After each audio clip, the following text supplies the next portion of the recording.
Hi, and welcome to this Discipleship Friday segment. Thanks for tuning in. My name is Maureen Chaput, and I've been the Director of Prayer at the District Church since July of 2018. Before that, I've been part of the District Church for 5 years, and I served in Kids City. I served with DC 127 and as a volunteer leading the prayer team. I'm here in my home, in the regular place where I meet with the Lord. It's a little corner of a room that's my home office, and I typically spend time here early in the morning. What I do exactly varies from day to day. I might just spend the whole time praying. I might spend the whole time in the Word.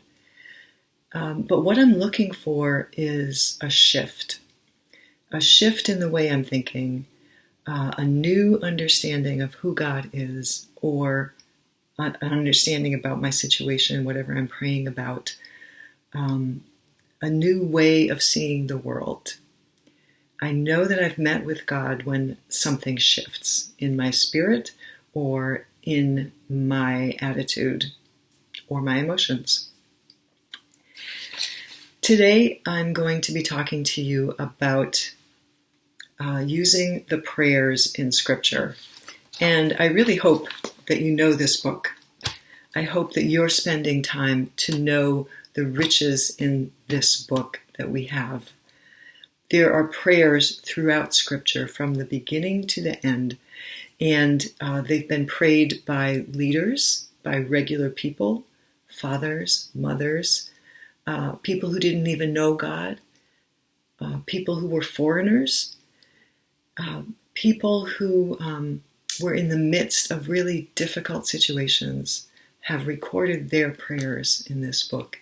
And it's a wealth of material for us to use, not necessarily as a rote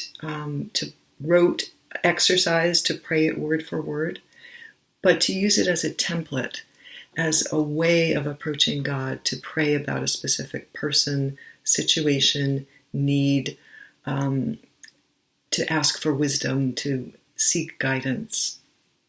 I'm going to talk to you about two examples. One is from the Old Testament, one's from the New. The first example is Moses in Exodus chapter 32. In that chapter, Moses is interceding before God. He has come down from the mountain after spending time with the Lord, and he finds that the people of Israel, while he's been gone, have crafted a golden idol, and they're worshiping that. Moses is angry, of course, and God is angry. God is ready to wipe them out. And Moses intercedes for the people to God, saying, Lord, after all you've done to deliver this people, why would you destroy them? What will the nations say if you destroy this people you've just saved?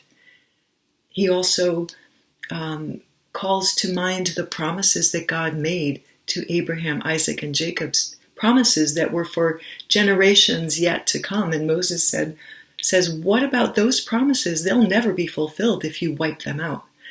What I love about this prayer is that even though Moses knew the people had sinned, he had the courage and the confidence to seek God on their behalf, and God relented. And that is really good news for any one of us who's praying for ourselves, praying for someone else. We know they've sinned, we know we've sinned, and yet we can have the courage to ask God to relent from the due punishment that we deserve. The New Testament example is from one of Paul's letters. Paul has prayers, and the other epistle writers as well record prayers throughout the letters, and they're awesome. They're beautiful. Paul's letters have such an exalted view of what it means to be a follower of Jesus. This one is from Colossians chapter 1, 9 through 14, and it's a prayer that we often pray on Sunday morning before our services in pre-service prayer. I'm going to pray it for you right now. I'm going to pray it over you. I pray that you will be filled with spiritual wisdom and understanding. I pray that God will let you know His will and that you will increase in an understanding of who God is.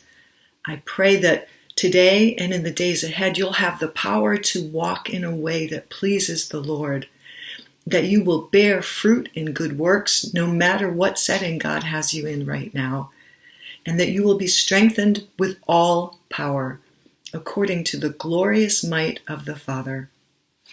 And I encourage you to mine the riches of Scripture yourself and find for yourself the material that will help you pray for yourself, pray for your situation, pray for those around you. Thanks for watching.